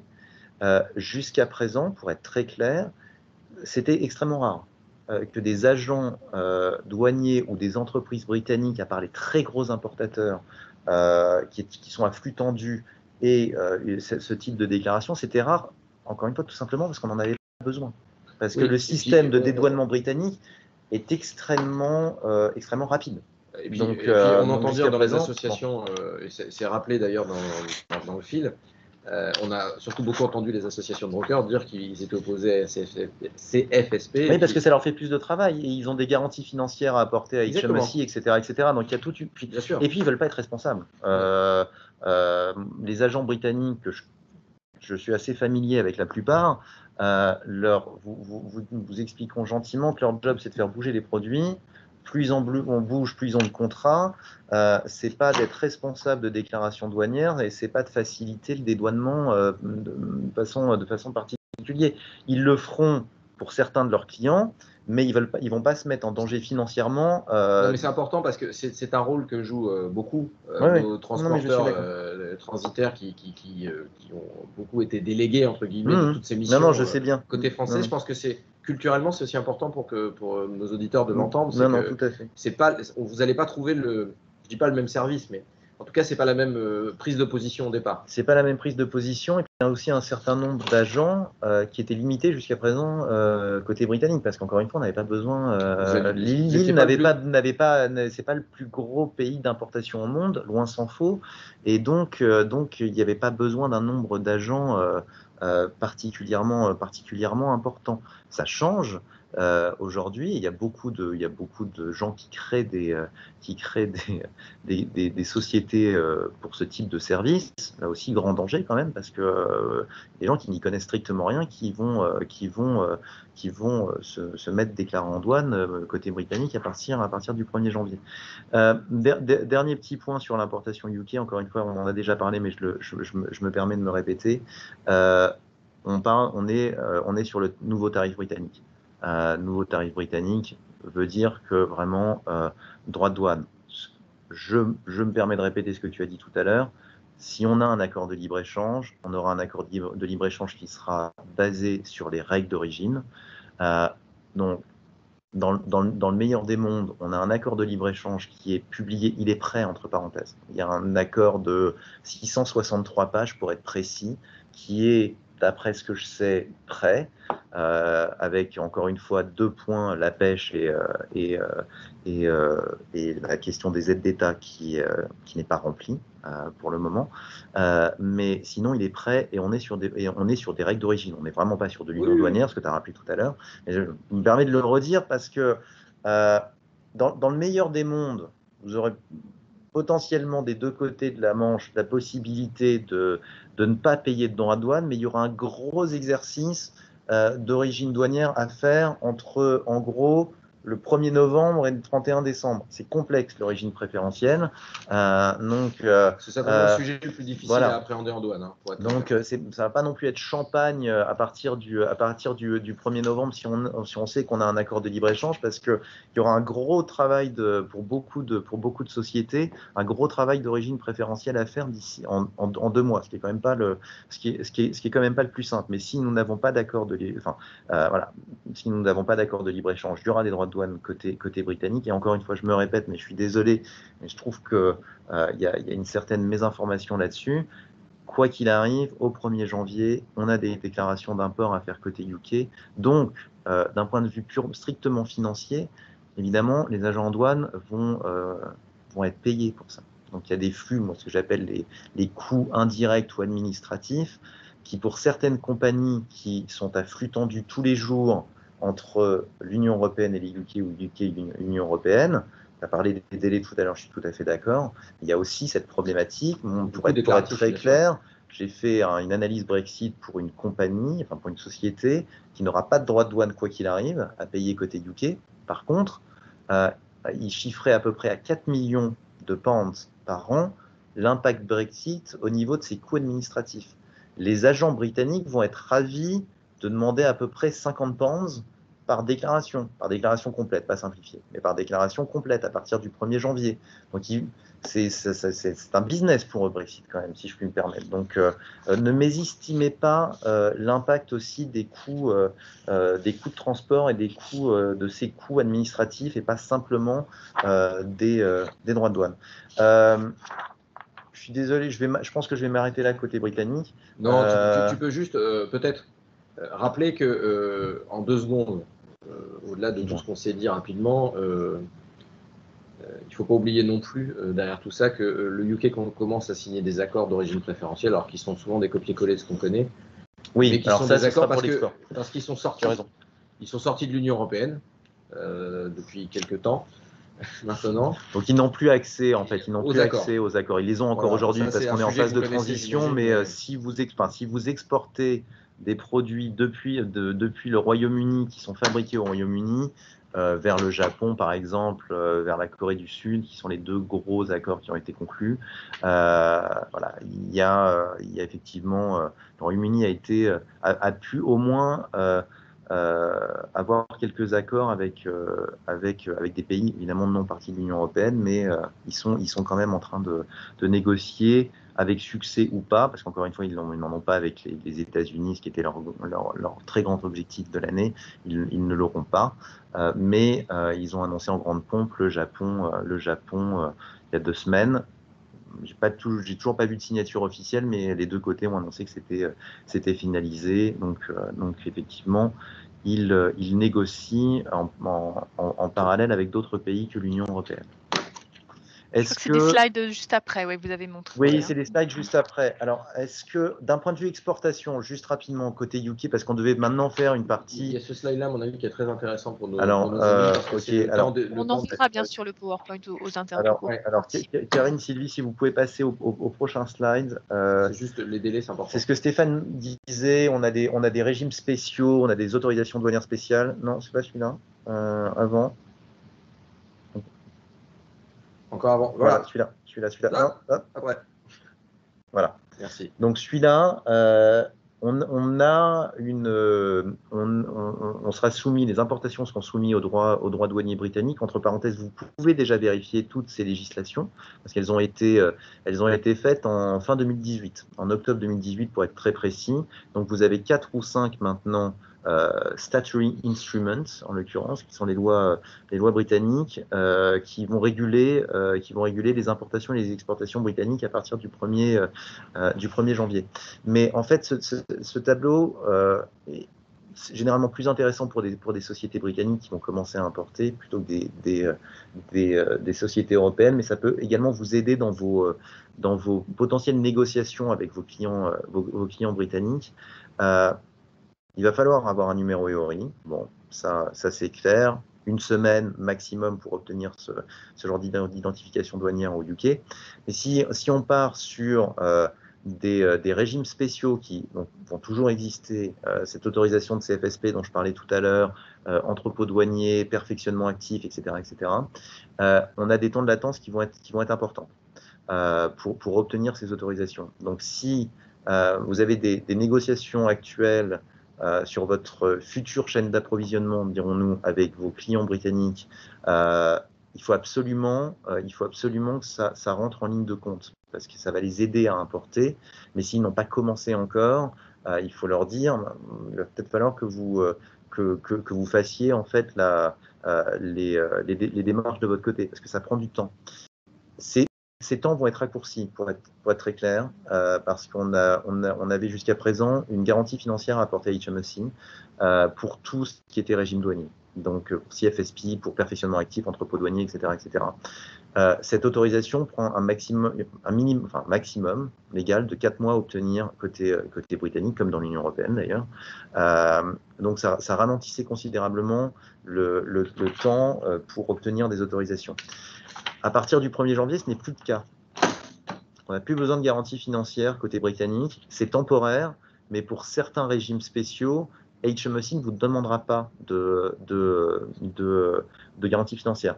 Par contre, encore une fois, et là, je reviens sur un point que Stéphane expliquait tout à l'heure, côté européen, tous ces régimes spéciaux, donc encore une fois, je ne parle pas du numéro EORI, mais je parle du reste, ne seront ouverts qu'aux compagnies établies dans l'Union européenne. Côté britannique, ça va être la même chose. Donc, ça ne va être ouvert qu'aux compagnies qui sont établies au Royaume-Uni. Donc, une compagnie française ne pourra pas obtenir toutes ces autorisations et devra donc changer sa chaîne d'approvisionnement si elle considère que ces régimes sont nécessaires post-Brexit. Est-ce qu'on ouvre aux questions? Je suis désolé, on n'a fait qu'un flux, en fait, export France, On va peut-être import. faire juste 2 secondes la réimportation dans l'Union en 3 secondes, parce que Au niveau export, c'est exactement la même chose, mais sauf qu'il n'y a pas de frontière intelligente. Donc là, on n'a pas d'option de déclaration simplifiée. On a des déclarations complètes d'exportation côté britannique. On n'a pas ouvert ce régime de déclaration simplifiée à l'exportation. Alors, côté importation, donc on va passer juste au slide d'après, même si je n'ai pas beaucoup détaillé cette partie-là, parce que pour moi, vous la connaissez bien et c'est peut-être un peu moins votre sujet, mais gardez en tête quand même que dans tous les systèmes, alors on a les droits de douane, les autres taxes et autres, ça on l'a déjà dit. Slide d'après, juste garder en tête 2 choses. C'est qu'il faudra quand même penser à vos déclarations en douane. Ce qu'on a dit côté UK peut se reproduire côté français. Sauf que côté français, on a quand même mis en place une frontière intelligente dans l'autre sens. C'est-à-dire que vous pouvez déposer des déclarations simplifiées. Alors, je vais essayer de vulgariser parce que tout ça est plein d'acronymes et je vais essayer de ne pas tomber dedans. Vous pouvez faire des déclarations d'importation anticipées qui permet d'avoir des papiers avec, on va appeler des codes barres, qui vont permettre cette déclaration anticipée avec l'appairage transport, donc toujours la même chose avec l'appairage du camion. On va pouvoir avoir, en fonction de la cartographie des risques des produits, vous allez rentrer soit dans une file verte, soit dans une file un peu moins verte qui va peut-être vous imposer des contrôles. Donc, on va avoir des canaux qui vont être créés pour ce faire et on va devoir derrière ça remplir les règles qui nous sont fixées, à savoir si c'est du vétérinaire, est-ce qu'on remplit les règles ou non. Bon, donc on a une cartographie des risques et on a cette déclaration anticipée qui permet de faciliter le dispositif. C'est-à-dire que si vous êtes dans le couloir vert, vous n'aurez pas potentiellement à vous arrêter sur le dispositif.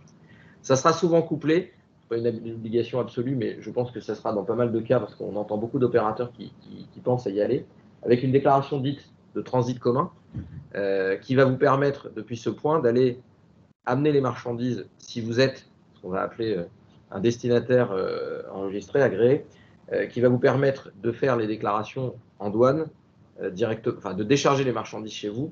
Et souvent, vous aurez couplé ça avec des déclarations centralisées nationales, des DCN et des choses qui vous permettront de choisir votre bureau de douane auprès duquel vous ferez ces déclarations. Attention, si vous ne faites rien, si vous ne vous rapprochez pas de la douane, quelqu'un a posé la question côté UK, si déclaration en douane, je m'arrête au poste frontière. Si on n'a rien fait avant, si le camion arrive et qu'on ne s'est posé aucune question, le camion, il s'arrête là.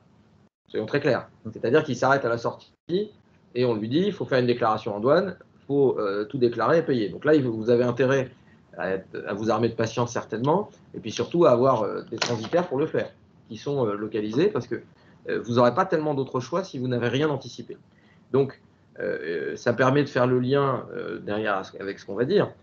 C'est que le dispositif tel qu'il existe aujourd'hui, il y a plein de facilitations, il y a plein de choses qui existent, il y a plein de possibilités d'y adhérer, il y a des régimes de données économiques, il y a des possibilités de bénéficier de ce qu'on vient de dire, la frontière intelligente. Mais si vous ne faites rien et que vous attendez, vous n'aurez droit à rien. Et quand on a droit à rien, on est dans la catastrophe. Parce que pour le coup, que ce soit d'un côté ou de l'autre, ça sera une déclaration complète dès la sortie du tunnel. Alors avec tout ce qu'a rappelé Olivier pendant ces périodes intermédiaires un peu floues côté UK, mais qui le sont beaucoup moins côté France. Hein. Si on n'a rien fait, déclaration à la sortie du tunnel. Et avec un écueil si vous en plus vous n'avez pas de transitaire en douane, et si en plus vous n'avez pas jamais fait de déclaration en douane dans votre vie, le transitaire en douane, vous savez, il ne peut rien faire sans vous. Hein. Donc il va falloir décrire ce que c'est la marchandise, il va falloir dire quelle est sa valeur, il va falloir présenter les documents, il va falloir présenter les factures, il va falloir faire tout ça. Donc là, il faut vraiment, et je crois que c'est le maître mot, mon opinion est que, et on va y revenir juste maintenant pendant les 2 dernières minutes qui nous restent sur qu'est-ce qu'il faut faire pour se préparer. Je ne veux pas dire qu'il est trop tard, mais enfin, ça devient très urgent. Mon sentiment, c'est que nous avons des gens qui sont prêts, mais ils ne sont pas nombreux. Dans les opérateurs que nous conseillons, pour être totalement transparent, on a assez peu d'opérateurs qui sont prêts. Il y a eu même dans les sociétés groupes où il y a eu des groupes Brexit, certains sont prêts, mais ils ne sont pas légion. Et si je puis me permettre, on a là aussi, c'est un peu un mythe. Il y a une plus grosse préparation des compagnies UK, mais hier, le gouvernement britannique a donné un rapport expliquant quand même qu'on est très très loin des chiffres attendus pour ce qui est des demandes de numéros EORI, ces choses comme ça, et ils considèrent toujours maintenant que à peu près 50% des compagnies britanniques qui vont faire de l'import ou de l'export ou les deux, ne sont absolument pas préparés, n'ont absolument rien fait. Et nous, notre sentiment par rapport à la préparation même de vos prestataires aujourd'hui, il y a un gros travail, il faut le reconnaître. Il y a un gros travail côté UK, côté France, des prestataires. Honnêtement, pour le voir au travers de nos clients ou même pour assister certains de ces prestataires, il y a un gros boulot qui est fait. Le problème, c'est que c'est un boulot qui se fait des deux côtés de la frontière. Vous pouvez être très bon côté export si vous ne faites que de l'export et que vous ne vous posez plus de questions. Mais si vous n'avez pas baqué contractuellement avant tout ce qui va se passer de l'autre côté, c'est-à-dire de dire c'est pas moi qui fais ça, c'est à vous de le faire, vous devez prendre votre transitaire en douane, vous devez faire ci, vous devez faire ça, à un moment la marchandise elle n'arrive pas. Et n'oubliez pas que si vous êtes vendeur, en face vous avez un client. Donc on vous reprochera, en qualité de conseil, dirons-nous, de ne pas avoir anticipé tous ces points. Et l'impréparation côté anglais est manifeste. Et surtout avec un tissu, encore une fois, Olivier l'a rappelé, et je ne veux pas être oiseau de mauvaise augure, mais avec un tissu de transitaire en douane qui n'est pas du tout comparable avec celui qu'on connaît en France aujourd'hui. On est à des années-lumière de l'autre côté. On recrute à tour de bras des sujets, mais on a un vrai sujet aujourd'hui pour nous de la maturité globale du parc des transitaires en douane. Vous avez beaucoup de sociétés françaises qui ont été de l'autre côté, donc celles-là, ce sont vos partenaires historiques certainement, donc elles sauront faire, parce qu'elles ont l'habitude. Mais il y a aussi beaucoup de création de sociétés, il y a beaucoup d'embauches, pour être très clair, de gens qui n'ont jamais fait de sujet, et donc on a ce point. Alors la question est, est-ce que DHL, TNT, UPS, FedEx sont prêts pour le flux? Alors là, vous êtes en train de parler de quelque chose qui n'a pas été complètement abordé dans ce dispositif, c'est ce qu'on appelle des expressistes. Ouais. Donc on est sur des flux particuliers avec des règles particulières. J'ai envie de dire, je ne citerai aucune marque, parce que ce n'est pas mon but, et je n'irai pas là-dedans. J'ai envie de dire, je l'espère. Je l'espère parce que je pense que c'est l'intérêt de tout le monde que toutes ces sociétés soient prêtes si vous prestez avec elles. Aujourd'hui, ces sociétés-là ont des simplifications. Ce que je peux juste vous dire par rapport à ce dispositif-là, c'est que peut-être qu'elles sont prêtes. En tout cas, elles s'y préparent la plupart de ces sociétés. Mais mon expérience, pour avoir beaucoup travaillé sur des sociétés qui font appel à leurs services et qui vont vers le UK, la difficulté, c'est qu'elles sont prêtes. Mais vous, est-ce que vous l'êtes? Dit autrement, ils vont vous demander, ou ils ont peut-être déjà commencé à le faire, de vous demander beaucoup d'informations qu'ils ne vous demandaient pas avant si on était en intraco. Parce que vous pouviez tout à fait faire du transport avec DHL, TNT en intracommunautaire. Ces informations-là, elles sont chez vous.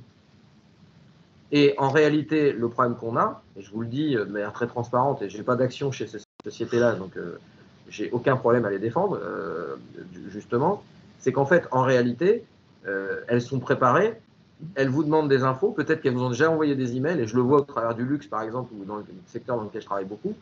On a une vraie difficulté, c'est qu'ils vous demandent des infos et vous ne les avez pas, ou vous ne répondez pas.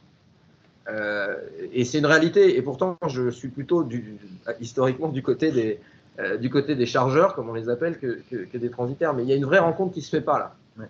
Et eux, ils se sont préparés parce que je pense que c'est intrinsèque à leur business, mais c'est plutôt la relation entre vous et eux, parce que je vais être très transparent et je vais dire un truc qui fâche un peu quand je le dis, mais voilà, vous avez laissé la charge de tout ce sujet-là aux entreprises de transport et de transit depuis trop longtemps côté français. Je n'irai pas dans les autres États membres parce que je n'ai pas cette vision. Mais vous considérez que parce que vous prenez un transitaire en douane, il doit tout faire, il doit se débrouiller de tout. C'est complètement faux et c'est même risqué. C'est faux, pourquoi? Parce que il ne peut pas travailler sans vous. C'est risqué parce que le transitaire en douane, s'il n'a pas d'infos, à un moment vous allez lui mettre la pression et il va faire ce qu'il peut pour essayer de faire une déclaration en douane. Et vous allez lui reprocher de ne pas avoir fait l'information et le conseil. Peut-être qu'il y a des manquements de ce côté-là, c'est pas à moi d'en juger. Mais Olivier, Stéphane, on va peut-être passer à la dernière partie parce que je vois que les gens vont commencer à quitter la réunion. Ouais. Ça fait partie de la dernière partie en réalité. Parce que ça fait partie de la stratégie Brexit qu'on met en place. On va devoir conclure assez rapidement sur cette dernière partie. Mais en tout cas, ça c'est le maître mot, préparez-vous au Brexit et ne laissez pas à penser qu'en transférant, comme la question vient d'être dite, une facture avec un code douanier, ça suffit. Non, très clairement non. Ça ne suffira pas. Parce que déjà, il va falloir savoir qui est de l'importateur de l'autre côté. Ça va être la question qui va vous être posée. Il va falloir savoir où ça va être dédouané. comment les produits arrivent là-bas. Est-ce qu'on est en train de parler d'un colis, 2 colis, 3 colis? Quelle est la récurrence? Non. Donc, il faut cartographier son risque. Et donc, en conclusion, ce que je dirais, c'est que nous ne sommes pas suffisamment prêts, côté français, pour cette échéance. Nous devons faire un gros travail dans les mois qui viennent. Je ne sais plus comment le dire. Je le dis, je pense que ça va être extrêmement compliqué. Donc, je vous invite tous à faire votre auto-diagnostic. Et encore une fois, si je puis me permettre, ça n'a rien à voir avec la signature d'un potentiel accord de libre-échange. Exactement. Ne pensez pas que parce qu'on va signer un accord, vous n'aurez rien à faire, ça serait une erreur. Tout ça, c'est derrière nous. Et en réalité, vous pouvez déjà vous préparer à tout ça depuis des mois. Depuis la sortie effective de l'Union, du UK de l'Union, on peut se préparer à ces sujets. Donc, il nous reste encore assez de temps, mais ça ne suffira pas. Une société FR qui exporte peut-elle réalistiquement importer UK? Oui, le ORI GB. Si vous avez un ORI GB, il n'y a pas de problème. Et oui, c'est possible. Et je peux vous assurer qu'on est en train de mettre des schémas de ce type en place pour énormément d'opérateurs. Et puis vous avez beaucoup de compagnies. Moi, je voulais juste faire un tout petit point et je vous promets, Sylvie, je suis très rapide. Mais vous avez bien. Enfin, je pense c'est clair qu'il faut évaluer tous vos risques, cartographier vos flux, revoir vos contrats, etc., etc. Il y a une question qu'on me pose souvent et on me dit mais oui, mais moi je fournis des produits à des compagnies britanniques, mais elles ne m'ont absolument pas contacté au niveau Brexit. Alors, si ces compagnies britanniques ont fait leur exercice Brexit et ne vous ont pas contacté, si je puis me permettre, regardez vos contrats. Parce que la plupart, par exemple, des supermarchés, etc., britanniques ne font que du DDP.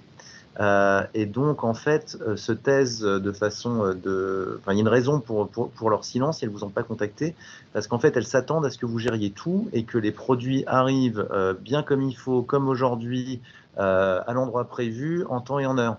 Donc, elles ne vous contacteront pas. C'est pas dans leur intérêt, entre guillemets, de le faire. Je vois une dernière question. Non, vous n'avez pas besoin d'être présent sur le sol britannique pour avoir un numéro EORI. Vous pouvez, c'est l'une des seules, contrairement aux autres autorisations dont je parlais tout à l'heure, le numéro EORI, vous n'avez pas besoin d'être présent, voire même d'être immatriculé à la TVA côté britannique. Vous pouvez être une compagnie non britannique, non immatriculée à la TVA au Royaume-Uni et demander un numéro EORI au Royaume-Uni. Dans le flux EU, UK en Incoterm CIP, il faut donc demander à nos clients s'ils ont obtenu auprès de HMRC le CFSP. Alors avant ça, en fait, pas aussi simple que ça. Oui, je pense que déjà, je me mettrai autour de la table avec un client, si c'est votre client, pour voir comment il a réagi, comment il se prépare à Brexit. Parce que vous voulez bien. Il faut que vous parliez avec vos clients et vos fournisseurs. Dans les deux types de flux, il faut absolument, si vous n'avez pas commencé à faire ça, il faut commencer à discuter et comprendre. Alors, il faut, si je puis me permettre, faire une étude d'impact rapide qui peut être faite rapidement, hein, vraiment, avant d'avoir ce genre de discussion, mais il faut entamer ces discussions de façon certaine. Et surtout, effectivement, on peut poser la question en démontrant qu'on connaît et en étant force de proposition près du client pour lui dire que, attention, il pourra y avoir des problèmes de délai de livraison et ces délais de livraison seront de votre fait puisque vous êtes l'importateur côté UK et vous n'aurez pas fait les démarches. Donc, il faut dès à présent préparer les pourparlers contractuels parce que Brexit va créer de nombreuses difficultés au niveau des contrats et au niveau de leur exécution. Voilà. Ouais. Alors justement, sur cette dernière partie, je pense qu'on va peut-être, du fait que le PowerPoint sera envoyé, vous aurez vraiment une vision complète de tous les points de vigilance. Je ne sais pas ce que vous pensez, Stéphane et Olivier, mais tout à fait. On pourrait en parler. On peut peut-être le passer très très vite. Voilà, Karine, si tu peux visualiser, mais vous aurez ces éléments de prise de conscience sur tout ce qui est supply chain, les contrats, l'impact douanier, droit du travail, RH. Vous avez un exemple de checklist un peu à la fin dans les tout derniers utilement la reprendre et puis l'appliquer à votre entreprise. C'est peut-être un point qu'on pourra reprendre dans notre prochaine newsletter. D'ailleurs, on l'avait déjà abordé, mais je crains que le temps soit déjà un peu écoulé et on perd un peu les gens au fur et à mesure du fait. Voilà, donc vous avez vraiment là des choses très concrètes qui ont été préparées par Olivier et Stéphane. Est-ce qu'on a le temps pour une dernière question alors peut-être à l'oral ou à l'écrit. Je vois qu'il y a une personne qui a une question sur tout ce qui était... Ouais, on est sur des questions très précises. Alors, si nous passerons, donc le duty deferment account. Bon, alors ça dépendra de la. Là, on parle d'importation UK, donc ça dépendra quelle option est choisie, soit simplifiée, soit complète. Maintenant, le deferment account ne sera ouvert qu'à des sociétés britanniques de toute façon. Donc, si vous agissez en tant qu'importateur et vous êtes une société française, vous n'aurez pas accès au duty deferment account. Donc, si vous optez pour une déclaration complète, vous vérifiez avec votre agent qui, lui, a l'obligation d'être établi au Royaume-Uni, s'ils ont une autorisation de deferment account, et si jamais ils sont d'accord pour utiliser cette autorisation pour vos importations. C'est généralement le cas, mais le prix de leur service va évidemment ne pas être le même s'ils utilisent un deferment account ou pas. Ce que l'on peut faire, c'est peut-être laisser les personnes qui n'ont pas de questions vraiment particulières, les remercier et puis laisser peut-être un peu de temps plus particulier s'il y a des questions. On a vu là, ça devient très pointu. Vous êtes encore un peu disponible, Stéphane et Olivier? Oui. Pour une dizaine de minutes. Voilà. Maximum. Donc, Max. peut-être déjà, je vais me permettre de clôturer pour certaines personnes qui voulaient avoir un aperçu global et je pense que ça a été vraiment le cas, ça a été très complet et je vous en remercie. Merci beaucoup. On va bien sûr rerouter le lien et puis le PowerPoint à nos participants. On va remettre au point aussi une prochaine newsletter en octobre hein, quand on aura vraiment tous les éléments. J'espère que la vision complète, on vous enverra une newsletter sur le Channel Hub. On fera une réunion fin d'année, il y a une formation qui est prévue également. Et puis, on reste à votre écoute. Notre service Europe également sur les aspects réglementaires douaniers est à votre service. Et bien sûr, Olivier et Stéphane, vous avez les coordonnées d'ailleurs d'Olivier et Stéphane sur le PowerPoint. Et je vous remercie tous pour votre participation. Il y a eu beaucoup de questions. Et là, on peut peut-être laisser la place à ceux qui le souhaitent pour encore échanger sur ces aspects qui sont vraiment au cœur de vos préoccupations. Merci à tous et nous, on reste là pour ceux qui le souhaitent. À très bientôt. Merci. Alors, on a deux questions qui sont posées. Première question, pour avoir un numéro ORI au UK, bon, ça, c'est pas très compliqué. HMRC. Est-ce qu'il y a une liste pardon, HMRC étant les douanes britanniques. Ouais, c'est Her Revenue. Her Majesty's Revenues and Customs. Voilà. Donc en fait, chez eux, ils sont, contrairement à chez nous, la douane et le fisc sont dans la même administration. Oui.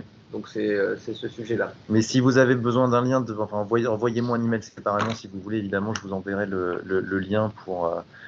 C'est rapide, c'est un formulaire rapide et vous l'avez.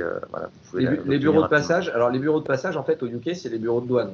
Donc du coup, la liste. Est-ce qu'il existe une liste? Oui, il y a une liste. Il y a une liste des bureaux de douane et puis il y a la liste des ce qu'on appelle les roll on roll off, les RORO qui sont les plus gros, qui sont vraiment ceux qui sont utilisés pour c'est Douvres, etc., etc. Il y a une liste qui est que vous pouvez pareil hein, sur le site d'HMRC qui est plutôt un site pas mal fait. Vous avez cette liste. Donc vous pouvez l'obtenir effectivement. Alors, on nous demande une liste des transitaires fiables côté UK. Alors, je peux vous donner. Il y a une liste. Là, je ne vais pas rentrer. Tous, ils sont tous. Ils sont sûrement tous parfaits. Il y a une fédération. Vous avez une liste qui est. Pour ça que je disais tout à l'heure, il y a pas mal de sociétés qui sont en train de se créer pour faire ce genre de service. Il y a une liste qui est publiée à peu près tous les mois par HMRC en ce moment pour justement avec toutes les coordonnées des agents, etc., etc. Après, on peut avoir une discussion sur certains si besoin.